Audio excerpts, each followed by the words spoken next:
लोग आनंद मार्ग हैं, कुछ लोग जय गुरुदेव हैं, कुछ बाल जुगेश्वर हैं, कुछ सतपाल जी हैं, कुछ सदा फलदेव जी हैं, कुछ आसाराम जी हैं, कुछ रामपाल जी हैं, कुछ भगवान रजनीश हैं, कुछ बाबा हरदेव सिंह जी हैं, कुछ आशुतोष जी महाराज हैं, कुछ ठाकुर अनुकूल चंद्र हैं, कुछ राधा स्वामी हैं, कुछ ओम शांति हैं, कुछ बाबा हरदेव सिंह जी हैं, कुछ मेही बाबा के संत मत है। किसका नियम बढ़िया है? किसका नियम बढ़िया है? कौन तरेगा? रामानंदी तरेगा कि आर्य समाज तरेगा कि गायत्री परिवार वाला तरेगा? कि आर्य समाज वाला तरेगा कि बाल जुगेश्वर वाले तरेंगे कि जय गुरुदेव वाले तरेंगे कि ठाकुर अनुकूल चंद्र जी वाले तरेंगे कि मेही बाबा वाले तरेंगे कि राधा स्वामी वाले तरेंगे कि ओम शांति वाले तरेंगे? ये सारा नियम बनाया गया, लोगों ने बनाया है और इस भोली भाली जनता को बलगला करके चेला बना करके और इनके साथ शोषणवादी व्यवस्था चल रही है। तरेगा कौन? साहब कबीर ने नियम का खिलाफ किया है। नियम में मत बंधना कोई आदमी, नियम आपको बांध देगा। नियम है हिंदू में, कह दिया कि बीफे दक्षिण करे पयाना, अता को समझो फिर नहीं आना। जो बृहस्पतिवार को दक्षिण की तरफ यात्रा करेगा वापस नहीं आएगा, वो मर जाएगा। तो जितनी रेलगाड़ियां उत्तर से दक्षिण की ओर जाती है, पंडित लोगों को चाहिए ना सरकार को कह के इसको बंद करा देना चाहिए। तो दक्षिण जाएगा, सब मर जाएगा। मंगल के दाढ़ी नहीं बनाना है, शनिचर के दाढ़ी नहीं बनाना है। अगर यात्रा पर बकरी छींक दे तो यात्रा पर नहीं जाना है। कोई खलिया घैला दिखा दे तो नहीं जाना है। अगर जतरा पर तेली के दर्शन हो गया तो जतरा बिगड़ रहा है आपका। इशारा नियम किसने बनाया? इशारा नियम कौन बनाया है? छठ, चकचंदा, होली, दिवाली, जितिया, खरजितिया, करवा चौथ, कर्मा, धर्मा, छठ, चरचन्ना, सौनी घड़ी, होली, दिवाली का नियम किसने बनाया? ईद, बकरीद, सोबरात का नियम, तजिया का नियम कौन बनाया? वैद्यनाथ, जगन्नाथ, भूतनाथ, केदारनाथ, हरिहरनाथ, पशुपतिनाथ, अमरनाथ का नियम कौन बनाया? गंगा, जमुना, कमला, जमंगला, कृष्णा, कावेरी, गोदावरी, ताप्ती, नर्मदा में नदी में नहाने से पुण्य पाने का नियम कौन बनाया? महाविष्णु जग, महारुद्र जग, सप्तचंडी जग, अठजाम चौपहरा का नियम कौन बनाया? काशी, हरिद्वार, प्रयाग, वृंदावन, गोकुला, मथुरा जाने से मुक्ति होगी नियम कौन बनाया? मक्का, मदीना का नियम कौन बनाया? ये सारे बेईमान लोग नियम बना बना करके ऐसे भोली भाली जनता को बलगला करके आज तक रखा। मौनी बाबा, थ्रेसरी बाबा, फलहारी, निर्जली, दिगंबरी, खाकी का नियम कौन बनाया? बहुत बाबाजी को देखिए, जटा बढ़ैले, दाढ़ी बढ़ैले, इससे मुक्ति अगर होगी तो बोतुओं के बड़का बड़का दाढ़ी रहता, वो बैकुंठ चला जाएगा। अगर कंठी बांधने से किसी को बैकुंठ हो जाए तब बैलों के गर्दन पर हौर पालो लकड़ी रहता है, वो सतलोक चला जाएगा। अगर गंगा नहाने से मुक्ति हो जाए तब बेंग, मछली, सोस, घड़ियाल गंगे में रहता है, उसको भी बैकुंठ हो जाएगा। अगर पूरा देह में राख लगाने से मुक्ति हो जाए तब पूस महीना कुत्ता घूरे पर सुतल रहता है, यहो सतलोक चला जाएगा। अगर केस दाढ़ी मुड़ाने से मुक्ति हो जाए तो कछुआ के देह में एको गो केस न है, यहो सतलोक चला जाएगा। अरे बाप रे, एहन भयंकर चंदन लगाएगा बाबाजी सब कि भैंसी देखे तो भड़क जाए।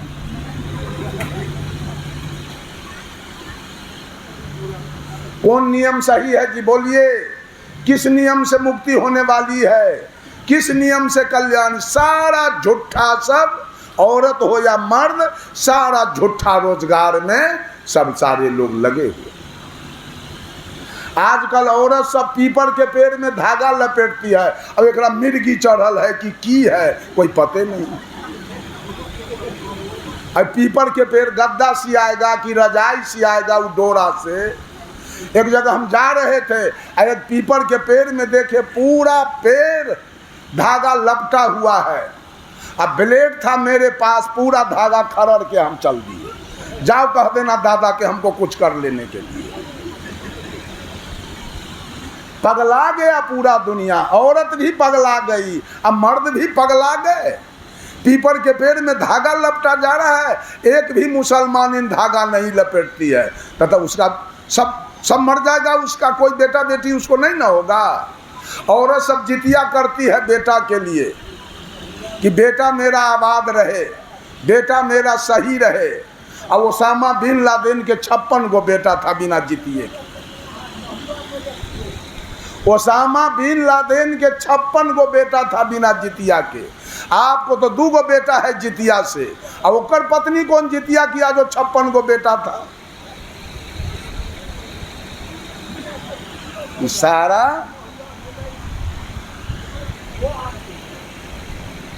सारे नियम आपने बना लिया है। जो प्रकृति है जिसे परोक्ष रूप से हम लोग परमात्मा कहते हैं, परमात्मा ने कोई नियम अलग नहीं बनाया। अच्छा, हिंदू को भूख लगे तो भोजन चाहिए, और सिख ईसाई को क्या चाहिए, लाठी कि भोजन। और हिंदू को प्यास लगे तो पानी चाहिए, और मुसलमान को पानी चाहिए। हिंदू बीमार पड़े तो दवा चाहिए, मुसलमान को क्या चाहिए, उसको भी दवा चाहिए। हिंदू को जाड़ा लगे तो गद्दा रजाई चाहिए, मुसलमान को। हिंदू को गर्मी लगे तो एयर कूलर एसी चाहिए, मुसलमान को उसको भी तो चाहिए। हिंदू के घर में भी बच्चा पैदा होते हैं, मुसलमान के घर में भी बच्चा पैदा होते हैं। हिंदू के घर में पढ़ाई लिखाई चलती है, मुसलमानों के घर में पढ़ाई लिखाई चलती है। हिंदू के घर में नौकरी वाले होते हैं, मुसलमान के घर में भी नौकरी वाले होते हैं। हिंदू के घर में कोई बीमार पड़ता है, मुसलमान के घर में भी बीमार पड़ता है। हिंदू के घर में ब्याह शादी होता है, मुसलमान के भी घर में विवाह शादी होता है। हिंदू के घर में लोग मरते हैं, मुसलमान के घर में भी लोग मरते हैं। हिंदू खेती करता है, मुसलमान भी करता है। हिंदू बिजनेस करता है, मुसलमान भी करता है। हिंदू गाय भैंसी पालता है, मुसलमान लोग भी पालते हैं। हिंदू खेती बाड़ी करता है, वो लोग भी। सारा सिस्टम हिंदू मुसलमान सिख ईसाई का बराबर है। तो भगवान वाला दस्तावेज कैसे 4 गो हो गया? ये बेईमानी है कि क्या है? अच्छा, ये बोलिए, मुसलमान का आसमान किधर से है, पूरब से कि पश्चिम से? मुसलमान का आसमान किधर से है? मुसलमान का सूरज किधर से है? उसका चंद्रमा किधर से है? उसकी धरती किधर से है? मुसलमान का खून कैसा है? कोई तो पता ठिकान बताइए। ये सारे पंडित लोग, मौलवी लोग और पादरी लोगों ने संसार को बर्बाद किया है अपने अपने स्वार्थ में। ये नियम से कोई कल्याण होने, कोई महिला चाहे कि छठ से हमारा कल्याण हो जाए, तो एक महिला सूप लेके खड़ी है पानी में, हे दीनानाथ, हे छठी माई, हमारा घर में सब आबाद रहे, स्वस्थ रहे, कोई बीमारी हमारी न होए, तो अगला साल फिर हम एगो सूप एगो अरक और बढ़ा देंगे। एक महिला उधर खड़ी है, वो कह रही है, हे छठी माई, ये दुनिया के टीबी या कैंसर हो जाए जो हमारा दूल्हा के डॉक्टरी चलते रहे के चाहिए। केकर बात मानेगी छठी माई? कौन औरत के बात मानेगी छठी माई? एक आदमी कहता है, हे विश्वकर्मा जी, तन मन धन से मैंने आपकी पूजा की है, मेरे ऊपर निगाह रखना, ध्यान रखना, मेरी गाड़ी कहीं एक्सीडेंट ना खाए, मेरे गाड़ी में कभी भगठा न लगे। और उधर गैरेज वाला कॉल जोड़ रखा रहा है, विश्वकर्मा जी, अंतरात्मा से मैंने आपकी पूजा की है, ये दुनिया के गाड़ी उल्टा देना, भगठा देना जो हमारे गैरेज चलते रहेगी। विश्वकर्मा जी के कर बात मानेगा? सारा 2 नंबर के धंधा ओझा जी का काम है, ब्राह्मण का काम है, ठगने की प्रवृत्ति आई पूरा दुनिया को उलझा के रखा है। नियम पर नियम लगा के, नियम पर नियम लगा के एक जादव जी के यहाँ पंडित जी गए सत्यनारायण भगवान के पूजा कराने। कहा जजमान भगवान को जल्दी स्नान कराइए, पूजा में विलंब हो रही है। सत्यनारायण भगवान स्नान करते हैं गाय के दूध से। जादव जी गाय के दूध 1 कटोरा लेके आए, लाइए भगवान को स्नान कराते हैं। वो पंडित जी 40 ग्राम पत्थल दिया। जादव जी कहे क्या वो पंडित जी, एकरा न हाथ है, न गोर है, न मुंह है, न कान है, न नाक है, बस ये कौन भगवान है? पंडित बिगड़ गया, बेवकूफ कहीं का। अरे विश्वास से फलदायकम, विश्वास करो ये भगवान है, फल मिल जाएगा। जादव जी सोचे झंझट करने से कोई फायदा नहीं है, दूध में भगवान को डुबा के और दे दिया, लीजिए पूजा कीजिए। पंडित जी पूजा शुरू किए। जब इनका पूजा हो गया तो जजमान से कहे जादव जी से, जजमान हमको भोजन कराइए, मैं अब चलूँगा, दक्षिणा दीजिए, भोजन कराइए, अब मैं चलूँगा। जादव जी भैंसी के दूध में चिवड़ा फुला दिया। 1 नंबर भैंसी के दूध के छालीदार दही चिवड़ा के ऊपर से रख दिया। अब दही के ऊपर से इतना बड़ा गोबर के गोल करके रख दिया। लीजिए पंडित जी भोजन कीजिए। कहा कि जजमान दही के ऊपर क्या है? तो जादव जी कहे पंडित जी ये दही के ऊपर है विश्वास से फलदायकम, एकरा मीठा मान ले जाओ। अरे मानने से गोबर कहीं गुड़ हुआ है? तो जादव जी कहे अरे पगला, मानने से पत्थल कहीं भगवान हुआ है? हैं? मानने से पत्थल भगवान हो जाएगा, ब्राह्मण के मानने से पत्थल भगवान हो जाएगा, लेकिन जादव के मानने से पत्थल भगवान हो जाएगा, लेकिन बाभन के मानने से गोबर गुड़ नहीं हो सकता। इतना अनहराई जजमान सब बैठा हुआ है। उसके पास आंख है, सब अनहरा है। वो जो कहेगा सांच है, आई कहेगा वो झूठ है। फिर एक जादव जी के यहाँ आश्विन महीना, जादव जी नेता टाइप के थे, बदमाश, धनवान भी थे। पंडित जी गए तर्पण कराने आश्विन महीना, पानी देवाने। और जब जादव जी के घर से 1-2 किलोमीटर के दूरी पर आए तो झोरा में देखा तो कुछ नहीं था, कुछ भूल गए घड़ी। और घर था 10 किलोमीटर। सोचा अब घर जाएं, अगर कुछ लेके नहीं जाते हैं तो जजमान बदमाशो है, 2-4 थप्पड़ों घींच लेगा, बड़ा समस्या है। उसी जगह खरहौरी मिल गया और उसी में से पंडित जी कतरा उखाड़ लिया और उसी में गिरा उरा पार के और जादव जी के हाथ में घुसा दिया और मंत्र पढ़ाना शुरू किया। जादव जी कहे पंडित जी तो कुछ मालूम नहीं पड़ता है, तो कतरा है। तो पंडित जी क्या कहता है जादव जी से, ओ अहिर गरेरियम कतरम कुसम, अहिर गरेरियम कतरम कुसम। कहा ग्वार और गरेरी के लिए कतरे कुश होता है, पढ़िए। पढ़ा दिया। जादव जी तर्पण तो कर लिए, पानी दे दिए। अब पंडित कहा कि अब हमको दक्षिणा दीजिए, हम चलेंगे। तो जादव जी नेताजी कहे कि पंडित जी पैसा तो अभी मेरे पास नहीं है। कहा तो कुछ औने पानी दे दीजिए।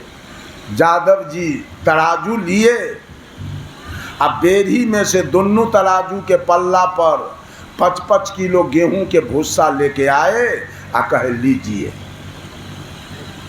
तो पंडित जी कहा जजमान दिमाग खराब हो गया, भूसा कहीं दक्षिणा हुआ है? तो जादव जी कहे पंडित जी अहिर गरेरियम कतरम कुसम, तो दक्षिणा में पल्लम भूसम। अगर अहिर गरेरी के लिए कतरे कुश होता है तो ब्राह्मण के लिए भूसा दक्षिणा होता है। बढ़ के बोलिएगा तो मुंह फुला देंगे अभी ये। बंधुओं, ऐसा गेल गुजरली हमारा समाज है जो जो कहा सो सब मानने के लिए तैयार है। ये नियम कौन बनाया? सत्यनारायण भगवान के पूजा का नियम कौन बनाया? श्रीमद् भागवत का नियम कौन बनाया है? छठ का नियम कौन बनाया? चकचंदा का नियम कौन बनाया? जितिया का नियम कौन बनाया? करवा चौथ का नियम कौन बनाया? तीज का नियम? ये सब करने से क्या होता है? ये सब करने से फायदा तो हमको दिखाइए, फायदा तो गिनाइए। अगर धनवान बनना है तो बिना परिश्रम के धनवान बन नहीं सकते। चाहे किसी भगवान का पूजा कर लीजिए, कोई भगवान आपको धनवान नहीं बनाएगा। कोई भगवान, एक महिला हमसे कही हम कि ये बेटा किसका है? तो ये हमारा बेटा है भोला बाबा के कृपा से। हम की कुत्ती के 14 गो बेटा केकरा कृपा से है? तोहर बेटा तो भोला बाबा के कृपा से है, आ कुत्ती के 16 गो बेटा एक के दिन हुआ, वो केकरा कृपा से हुआ? ये दिमाग खराब है लोगों को। भोला के कृपा से बेटा होता है, आ हनुमान के कृपा से पोता होता है। अरे पूरे सृष्टि मंडल में एक महिला, एक पुरुष, एक नर, एक मादा, पूरे प्रकृति मंडल में और जोनी में है। क्यों? सृष्टि के लिए, बच्चा पैदा करने के लिए। फर्क है इसमें। आप देखेंगे कोई भैंस ऐसी है जो केवल पारी बच्चा देती है, किसान बहुत खुश है, हमार भैंसी बहुत लक्ष्मी पात्र है, केवल हमेशा पारिये बच्चा देती है। अब कोई किसान के भैंसी केवल पौरे बच्चा, वो बेचारा दुख में मर रहा है। अब किसी का भैंस ऐसी है जो पारी पारा कुछ नहीं। उसी तरह कोई महिला को ज़्यादा बेटा होता है, किसी को ज़्यादा बेटी है, किसी को बेटा बेटी दोनों है, और किसी के अंदर में बीमारी है तो न उसको बेटा है न बेटी है। इसमें कबीर बाबा क्या करेंगे? इसमें भोला बाबा क्या करेंगे? कुछ कर सकेंगे क्या? वो बेटा देंगे? आज तो शिव चर्चा वाली सब एकदम मगन है कि 3 सूत्र कर लीजिए, 3 सूत्र कीजिए। कितना चालाक हरिंद्रानंद है। आदि काल से वेद का मंत्र रहा है ओम नमः शिवाय। ओम नमः शिवाय वेद का मंत्र है। ओम में 3 मात्रा है, ओ जोड़ ऊ जोड़ म। अ ब्रह्मा, ऊ विष्णु, म महादेव। लेकिन इसको तो केवल महादेव से जरूरी है। ब्रह्मा विष्णु तो इसका मुरई उखाड़ लिया है, बैगन तोड़ लिया है, उसे कोई माने मतलब नहीं है। एक महादेव जी से मतलब इनको मात्र है। काट के हटा दिया हरिंद्रानंद, ओम मंत्र को हटा दिया और छोड़ दिया नमः शिवाय कि मैं केवल शिव को नमन करता हूँ। इतना चालाक। एक बात और समझ लीजिए, महिला सब हरिंद्रानंद को कहती है भैया, हरिंदर भैया। तो भैया के पत्नी क्या लगेगी रिश्ता में? भैया के पत्नी रिश्ता में कौन लगेगी? तो कहना चाहिए नीलम भौजी ना। नीलम अगर दीदी है तो दीदी के दूल्हा के लगेगा? जीजा जी कहना चाहिए, हरिंद्रानंद के जीजा जी कहना चाहिए। 3 सूत्र कीजिए और लंगौटा कस के बैकुंठ चले जाइए। चाहे भैंसा खा जाइए, चाहे गाय खा जाइए, चाहे बकरी खा जाइए, चाहे बोतू खा जाइए, और शिव का चर्चा कर लीजिए और नमः शिवाय का जाप कीजिए और शिव से दया मांग लीजिए, सतलोक चले जाइए। इतना सस्ता नुस्खा सब ये गुरु लोग ले करके दिया है, नियम बना बना करके, जिसकी कोई गारंटी नहीं। नियम से कोई मुक्ति होने वाली नहीं है। 4 बजे में नहाइए और चाहे 12 बजे में नहाइए और चाहे 6 बजे में नहाइए, कोई कुछ होने वाला नहीं, कुछ नहीं होने वाला है। छठ कीजिए, चाहे चकचंदा कीजिए, चाहे जितिया कीजिए, और चाहे बैनाथ जाइए, चाहे जगन्नाथ जाइए, कुछ होने जाने वाला नहीं। वो आपका पर्सनल नियम है, आपका हिंदू का नियम है। नहीं मुसलमान मानता है नियम को, न सिख मानता है और न ईसाई मानता है। और देखा जाए वास्तव में तो मुसलमान भी आपसे धनी है, सिख भी आपसे धनी है, और ईसाई भी आपसे धनी है। अब भोला के पूजे वाला तो सब दलिद्रे है। भोला के पूजे वाला अक्सर सब दलिद्रे है, गरीबे है। कैसे इस नियम को मान लिया जाए? हम लोग किसी नियम में नहीं बंधे हैं। देखिए हमारे पास टीकी है, इस अभागे को कहिया कटवा के हम फेंक दे, जाओ भागो यहाँ से। ये झगड़ा के धर हम नहीं रखते। न हमारा सुन्नत है, न हमारा टीकी है, न हम मोच कटाए हैं, दाढ़ी रखे हैं, और न दाढ़ी कटा के मोच रखे हैं। मोच दाढ़ी दोनों है, केस मोच दाढ़ी तीनों बराबर है एकदम। न हम हिंदू के जैसे धोती पहने हैं, और न मियाँ के जैसे लुंगी पहने हैं। हम अरबन को पिन पहनते हैं, न हिंदू वाला न मुसलमान वाला। न हम लोटा रखे हैं, न हम बदना रखे हैं। हम कमंडल रखते हैं, न एकड़ वाला न एकड़ वाला। हम जैसे माँ के गर्भ से आए। मुसलमान भी बहुत जगह हमको देखता है तो कहता है ये सलाम वालेकुम, तो मैं भी कहता है वालेकुम सलाम। रामानंदी देखता है दंडौत बाबा, तो दंडौत बाबा। कबीरपंथी देखता है साहेब बंगी, तो साहेब बंगी। हमारा कोई अपना भेष नहीं है। जैसे हम माँ के पेट से आए थे वैसे मेरा भेष है। ऊपर से केवल ये मैं कपड़ा रख लिया हूँ, न तो मोच प्रकृति दिया तो मोच है, दाढ़ी दिया तो दाढ़ी है, केस दिया तो केस है। अलग से प्रकृति कोई टीकी नहीं दिया तो नहीं है। अलग से मेरा प्रकृति कोई सुन्नत नहीं किया तो सुन्नत नहीं है। अलग से प्रकृति मेरा कोई पंच कटार नहीं किया तो पंच कटार नहीं है। अलग से प्रकृति कोई मेरा बपतिस्मा नहीं किया तो बपतिस्मा नहीं। न हम गंगा नहाने जाते हैं, न जमुना नहाने जाते हैं, न हम छठ करते हैं, न हम चकचंदा करते हैं, न हम बैनाथ जाते हैं, न हम जगन्नाथ जाते हैं, न हम काली के पूजा करते हैं, न हम दुर्गा के पूजा करते हैं। हम अपने धर्म पर चलते हैं, हम अपने स्वभाव पर चलते हैं, हम अपने गुण पर चलते हैं, हम अपने नेचर पर चलते हैं, हम अपने पुरुषार्थ पर चलते हैं। हम किसी नियम में बंधाए हुए लोग नहीं हैं। बंधुओं, मैं एक नियम का चर्चा किया अभी तक आपके सामने, और पॉइंट मेरा बहुत है। नेम, धर्म, आचार, तप, जोग, यज्ञ, जप, दान, 8 वो पॉइंट है। एक पॉइंट की चर्चा करने में लगभग 1 घंटा का समय लग जा गया। नियम में कोई आदमी मत बंध जाइए, नियम को तोड़ के हटा दीजिए। ये सारा बंधन है, सारा परतंत्रता की बेरी है। इसमें आप बंध जाएंगे, आपको दुख होगा, कल्याण आपका नहीं होने वाला। चिंता बढ़ेगी, चिंता, कल्याण नहीं होगा। दूसरा है हमारा धर्म, नेम, धर्म। धर्म किसे कहते हैं? धर्म क्या है? What is religions? धर्म क्या है? क्या आग में घी जलाना धर्म है? क्या गंगा जमुना में नहा लेना धर्म है? क्या काशी हरिद्वार प्रयाग वृंदावन जाना धर्म है? क्या बैनाथ जगन्नाथ जाना धर्म है? क्या रामायण महाभारत गीता सुख सागर पढ़ लेना धर्म है? क्या काशी हरिद्वार प्रयाग जाना धर्म है? क्या मौनी बाबा थरेसरी बाबा बनना धर्म है? धर्म है क्या? धर्म किसे कहते हैं? धर्म व्यक्ति का स्वभाव होता है। मंदिर जाना धर्म नहीं है। धर्म व्यक्ति का स्वभाव होता है, धर्म व्यक्ति का नेचर होता है, धर्म व्यक्ति का गुण होता है, और धर्म व्यक्ति का स्वभाव होता है। जैसे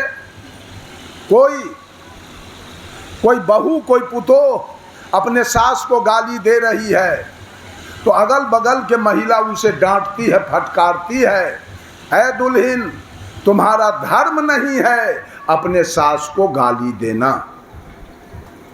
ये धर्म है, ये नेचर है।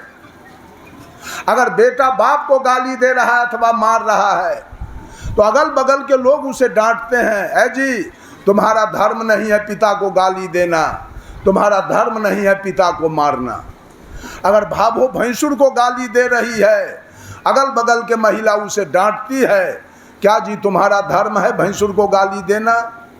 अब भैंसुर भी भाभो पर हाथ छोड़ा है तो पंच उसको पकड़ेगा, आपका धर्म नहीं था भाभो पर हाथ चलाना। ये धर्म है, ये नेचर है, ये गुण है, ये स्वभाव है, जिसे शुद्ध शुद्ध लिखना बोलना पढ़ना आ जाए उसे हम व्याकरण कहते हैं, और जिससे मन वचन और आचरण पवित्र हो जाए उसे हम धर्म कहते हैं। यह धर्म की परिभाषा है। धर्म न हिंदू बौद्ध है, धर्म न मुस्लिम जैन, धर्म है चित्त की शुद्धता, धर्म शांति सुख चैन। आज एक भी आदमी धर्म पर चलने के लिए तैयार नहीं। जो महिला छठ करती है, जो महिला छठ करती है, वो पारण के दिन गरचुन्नी मछली मंगा के पारण करती है। धर्म हो गया, धर्म हो गया। बैजनाथ धाम जगन्नाथ धाम जाने वाले बैजनाथ धाम जाते हैं, 1 महीना का वैष्णव बनते हैं, सीजनल वैष्णव 1 महीना के, और वहां से आते हैं बोतुओं मिल जाए तो काट के खा जाएंगे। धर्म हो गया। जितिया करने वाली महिला, खरजितिया करने वाली महिला, करवा चौथ करने वाली महिला मछली खाती है, मांस खाती है। किसको धर्म कहा जाए? जितिया करने वाली महिला पति को गाली देती है, सास को गाली देती है, ससुर को गाली देती है, भरपेट भोजन नहीं देती है। धर्म हो गया? कहाँ है धर्म? सारे लोग बीड़ी पीते हैं, खैनी खाते हैं, सिगरेट पीते हैं, गांजा पीते हैं, दारू पीते हैं, तारी पीते हैं, मांस खाते हैं, मछली खाते हैं। धर्म गया किधर? धर्म है क्या?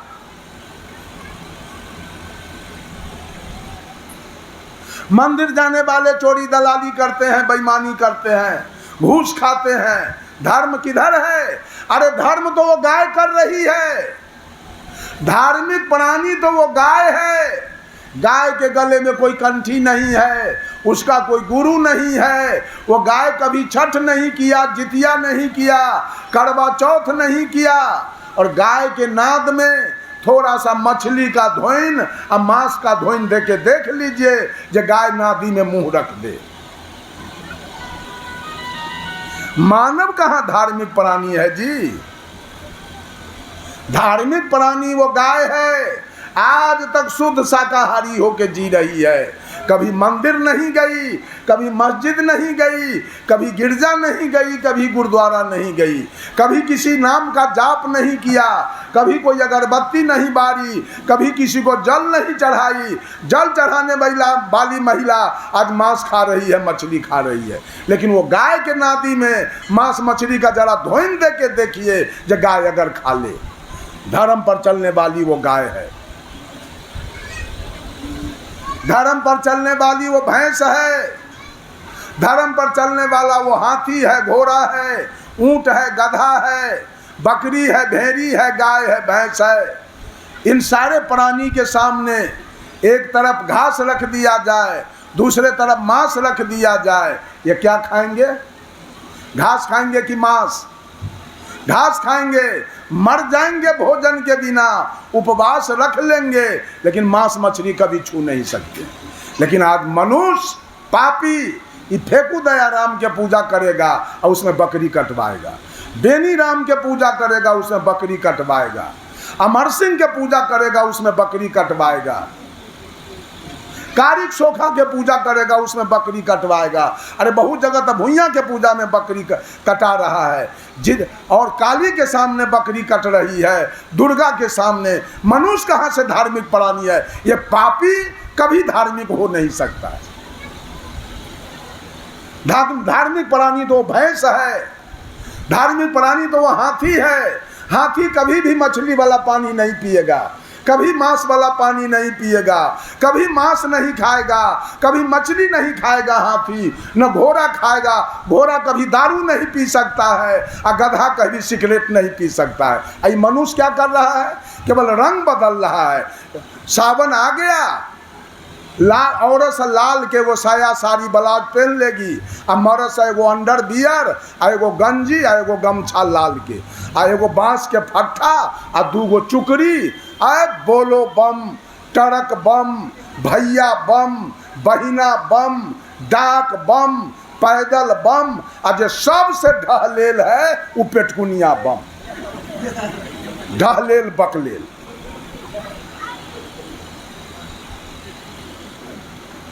यही सब तो धर्म चल रहा है, यही सब धर्म माँ बाप भले ही भीख मांग के